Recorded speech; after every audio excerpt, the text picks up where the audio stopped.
Our scripture reading this morning is from the Gospel according to John, John chapter 4, continuing our series on this Gospel of John chapter 4. We're reading from verse 1 to 26. Gospel of John chapter 4, verse 1 to 26. Reading from the NASB version of the Bible. You can follow silently in your own particular version. John chapter 4, verse 1 through 26. I'm reading now.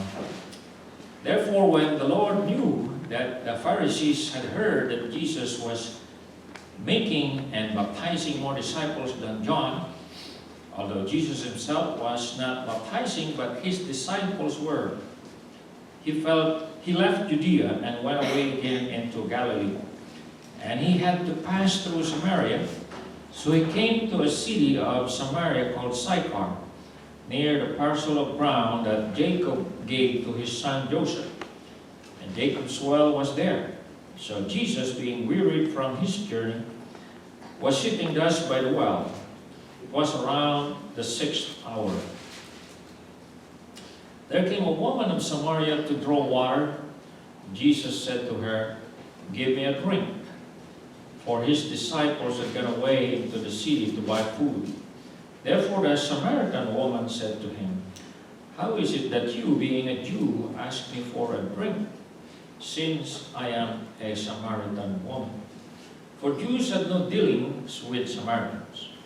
Jesus answered and said to her, "If you knew the gift of God, and who it is who says to you, 'Give me a drink,' you would have asked him, and he would have given you living water."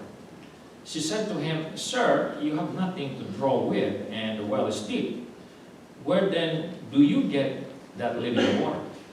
So you are not greater than our father Jacob, are you, who gave us the well, and drank of it himself, and his sons, and his cattle?"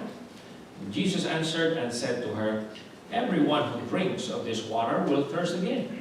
But whoever drinks of the water that I will give him shall never thirst. But the water that I will give him will become in him a well of water springing up to eternal life." The woman said to him, "Sir, give me this water, so I will not be thirsty, nor come all the way here to draw." He said to her, "Go, call your husband and come here." The woman answered and said, "I have no husband." Jesus said to her, "You have correctly said, 'I have no husband.' For you have had 5 husbands, and the one whom you now have is not your husband. This you have said truly." The woman said to him, "Sir, I perceive that you are a prophet. Our fathers worshipped in this mountain, and you people say that in Jerusalem is the place where men ought to worship."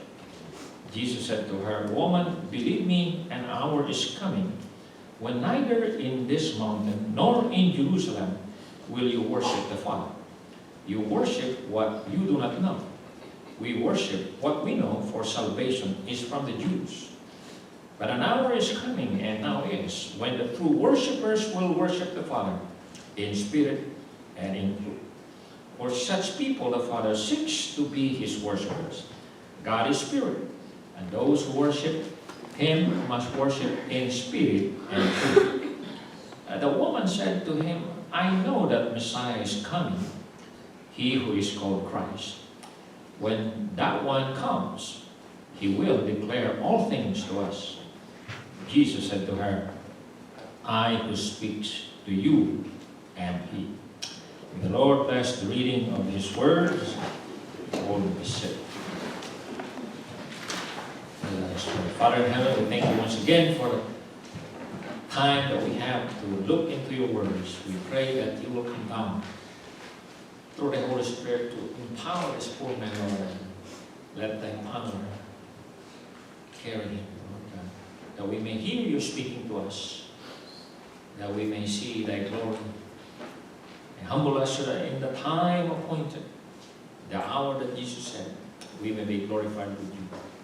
For we ask this in Jesus' name. Amen.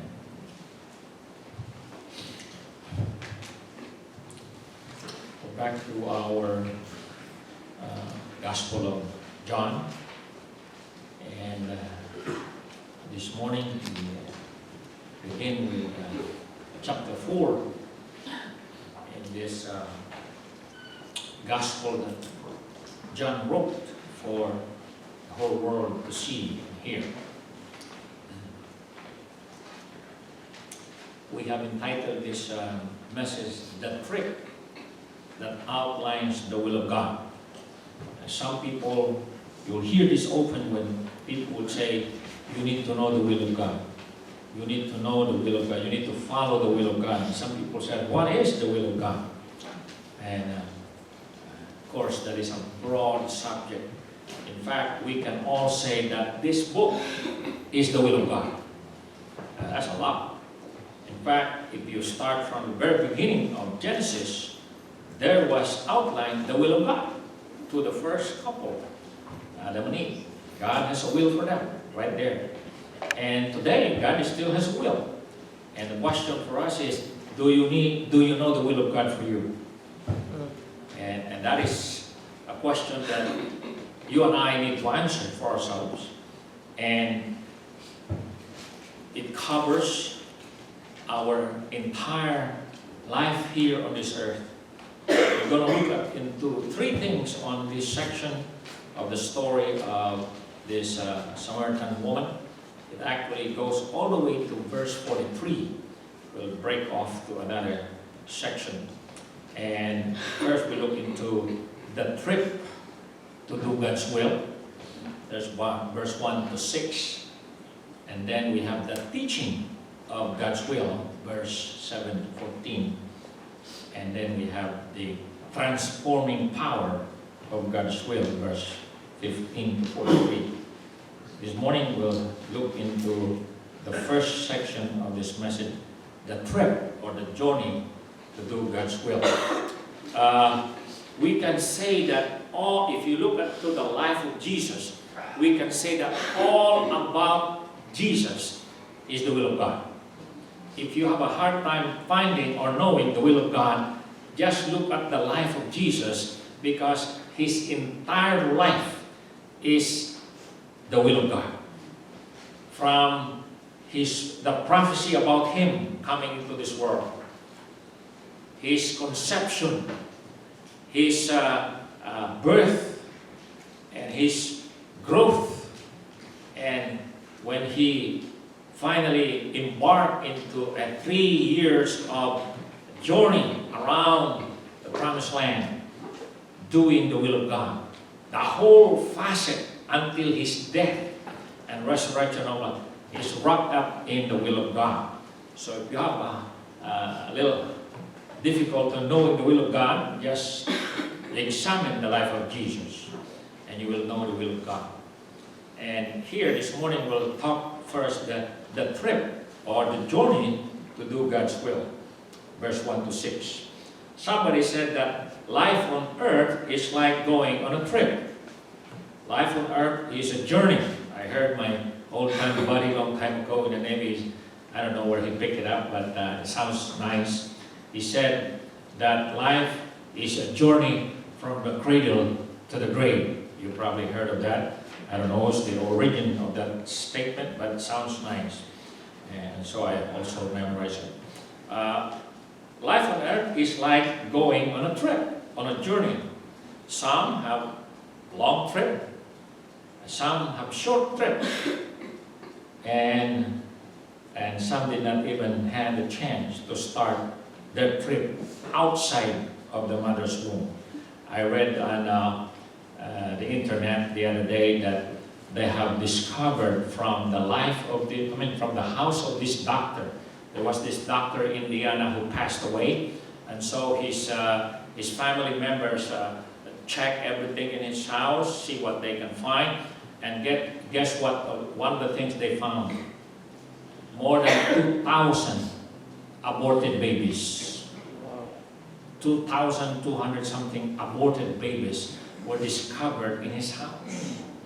Fetuses, babies, people that would have been born, but they didn't have a chance. They didn't even have the chance to to live outside of their mother's womb. Now, I don't know about you, but I have a good idea where that doctor is now. I can judge the condition of his heart the day or the moment he died, but judging from what they discovered from him, because abortion is murder, plain and simple. People would disagree on that based on their personal opinions, but that doesn't change the Word of God. So, if life on earth is like a trip, if life on earth is like a journey, where are you now in your trip or journey? Where are you now today in that trip? If life on earth is a journey, it's a trip, where are you now today? Now, I can't answer your trip. I can only answer mine, where I am now in that journey. And in that journey, what have you discovered so far? And what have you done so far in that journey? And another question, what direction are you following or heading? Because if you are on a journey, you're heading to somewhere. There's a direction that you're going. Do you have any specific direction in your trip, in this world, in your life?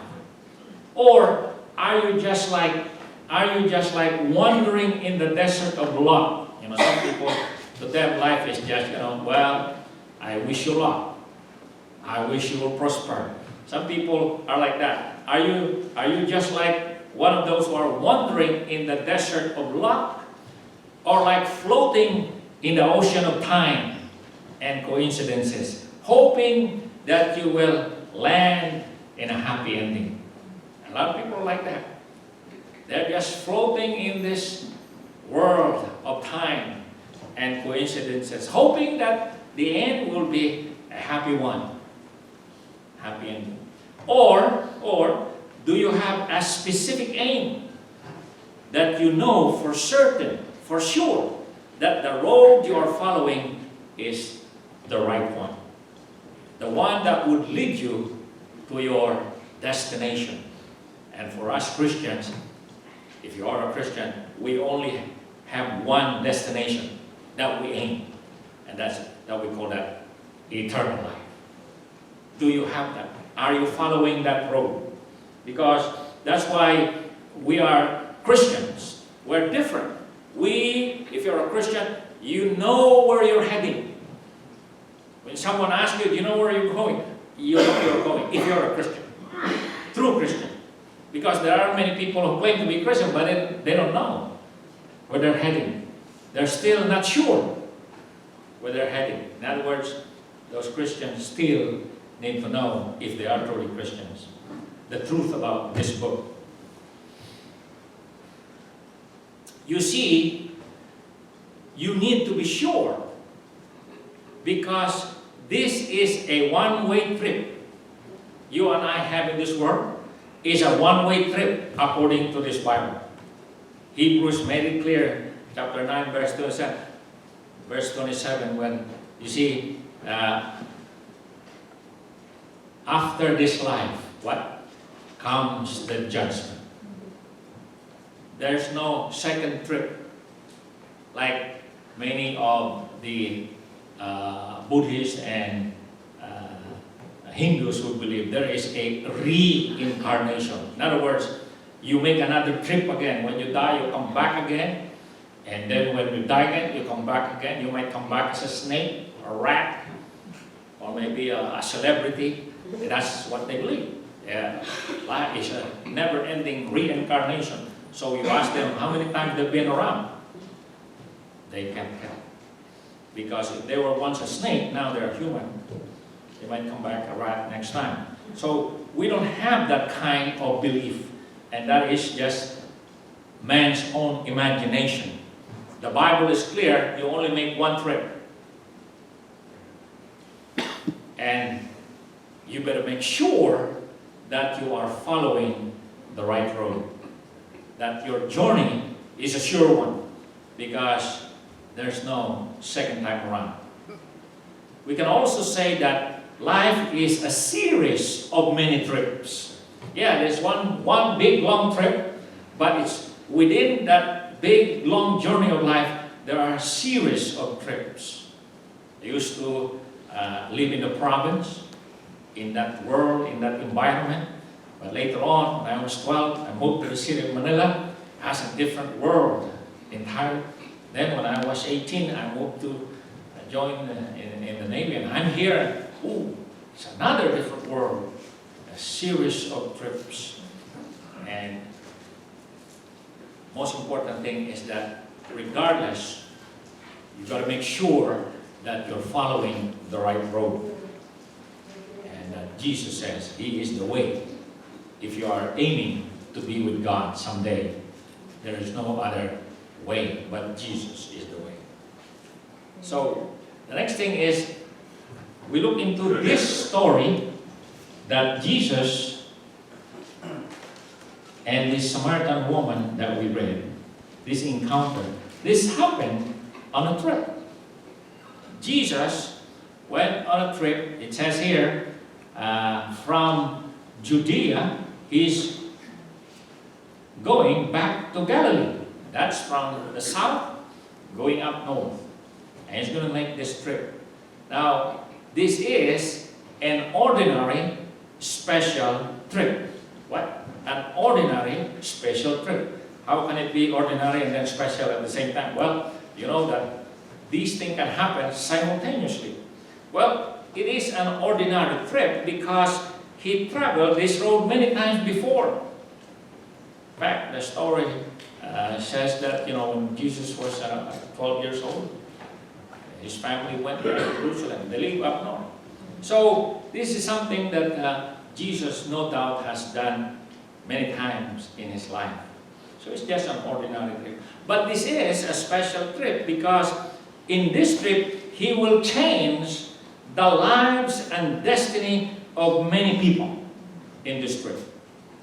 So while it is an ordinary trip, something common, yet on the other hand, this is a special trip. This will alter the course of the life of many people.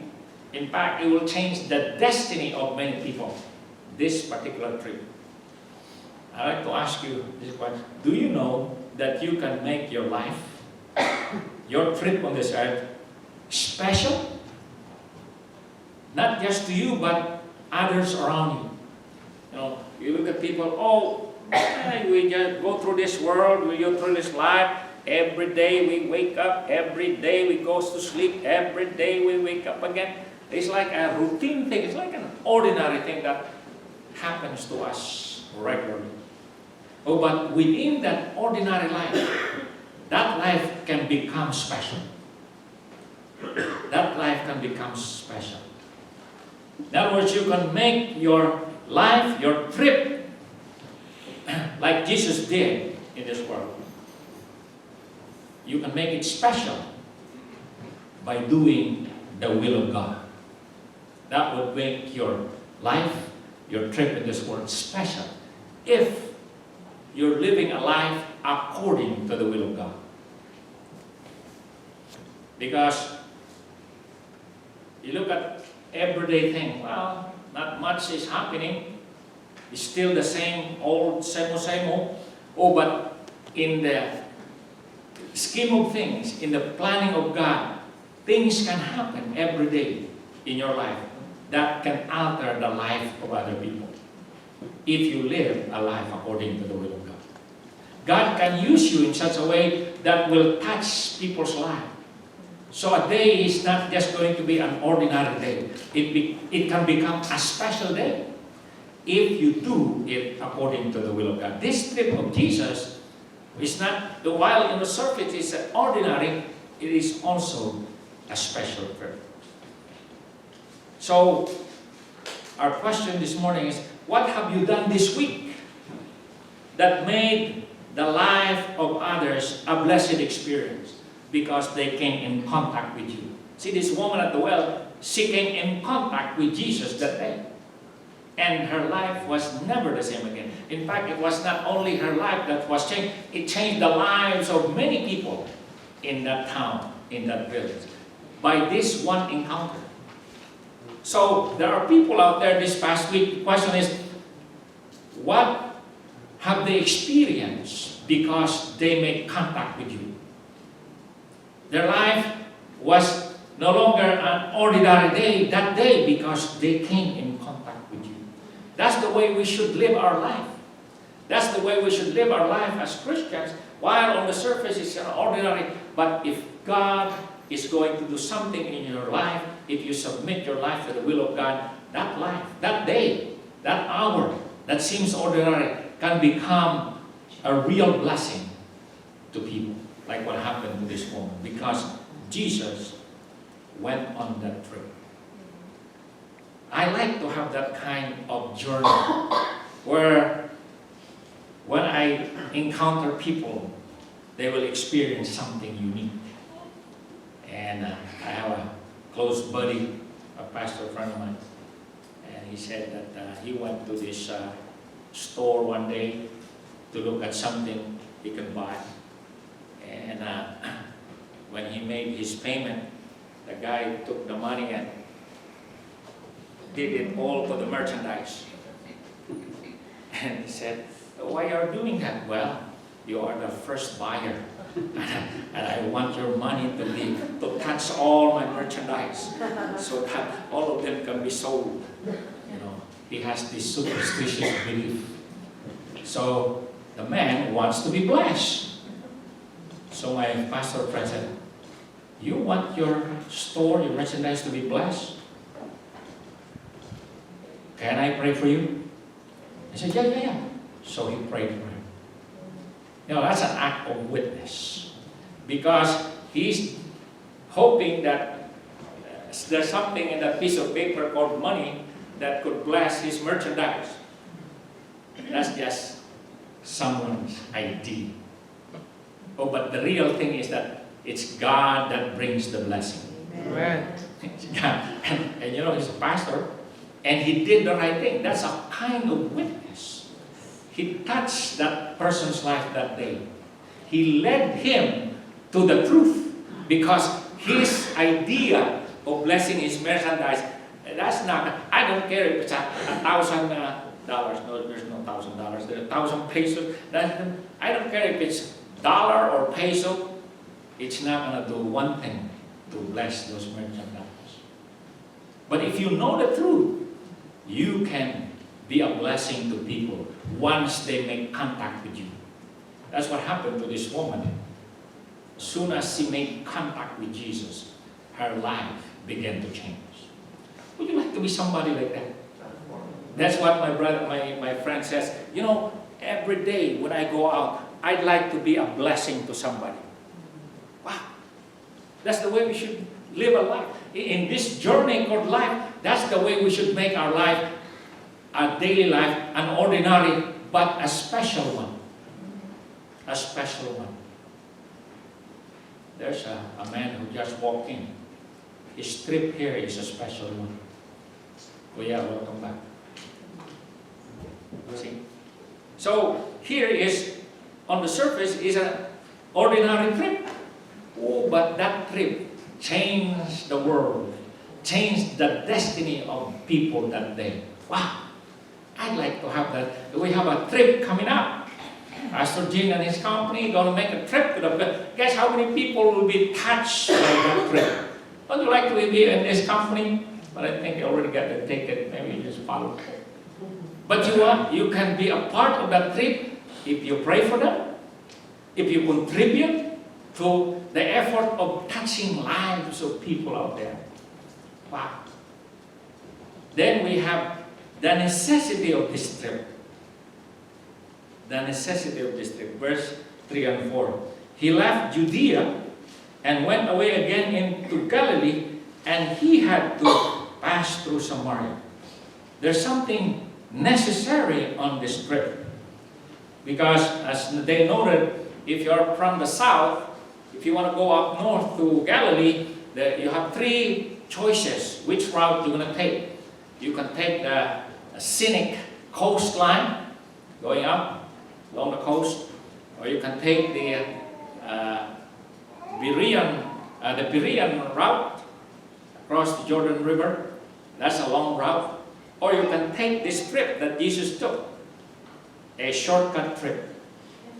So the necessity of this trip, why he didn't choose the scenic route and the long route, he took the practical route.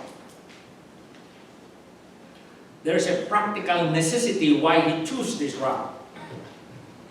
Why? Because it is a shortcut. You know what you like to do? If you are given 3 choices, which one are you going to take? Straight. Yeah. Some people, they take a long route. But when I was living in San Jose and I go to San Francisco, I can choose 101 or 280. Guess which one I take most of the time? No, 280. Because it's a scenic route. Mountains, beautiful route. Plus the houses are beautiful too. Yeah, 101 you have to dodge the traffic, bumper to bumper, they say.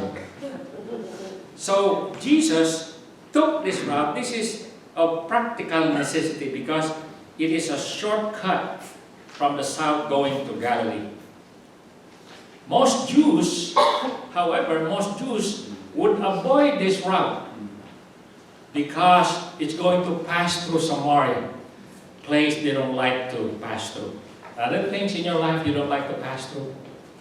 Yeah, there are many things in my life I don't want to pass. I don't want to pass through the city of pain, the city of suffering, the city of confusion. There are plenty of those in our journey, and we want to avoid those roads, those trips. And the Jews don't want to pass through here because they're prejudiced towards the Samaritans. Jesus wanted to save time and effort. It's practical for him, shorter. He only has 3 years of ministry. He didn't want to spend too much of that traveling wrong route. Maybe he wants to conserve time and effort. And that is not what we do. We want to conserve time and effort. Even in our life, we're not going to be here for too long. We don't want to spend too much time in sport. I like sports, but I don't want too much time in that. I don't want to spend too much time in shopping. Some people, they spend a whole day shopping, but they can stay for a couple hours in church. And so many other things. We want to conserve our time. Jesus, in that practical route, he wants to conserve time. But then Jesus also, in this thing, I like it because he won't allow culture, prejudices, social norms to dictate his actions if it does not conform to the will of God. You see, sometimes we take that route, we take this route because, well, that's the common thing. That's what people are accustomed to. That's what they want to do. We follow that route. Well, you're going to be a lot company.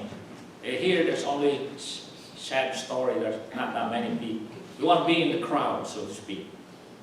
And other people would follow, well, this is what we have accustomed to since we were kids. It's a culture thing. Now, Jesus, in this route, he is not going to be dictated by what culture or prejudice or social norms would dictate. He would do it according to the will of God. There's also not only a practical necessity, there's also a divine necessity on this trip. Practically, if you look at it on the surface, well, it makes sense. It's shorter. But there is a divine necessity. He has to go through this. He has to pass through Samaria on this trip. It shows, somebody said that, it shows the divine person in Jesus Christ. He is in complete control in this journey. Do you have control in your journey in this world?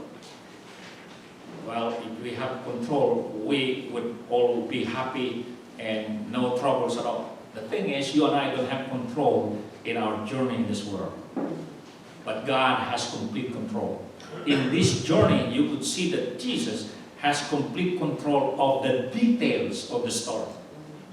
Now, what makes him unique because He's God. He has complete control of everything that will happen. Do you want to have God in complete control of everything that will happen in your life? That means you have to commit yourself into the hands of God. Is that why you come to church? Because you believe that God can have control of your life?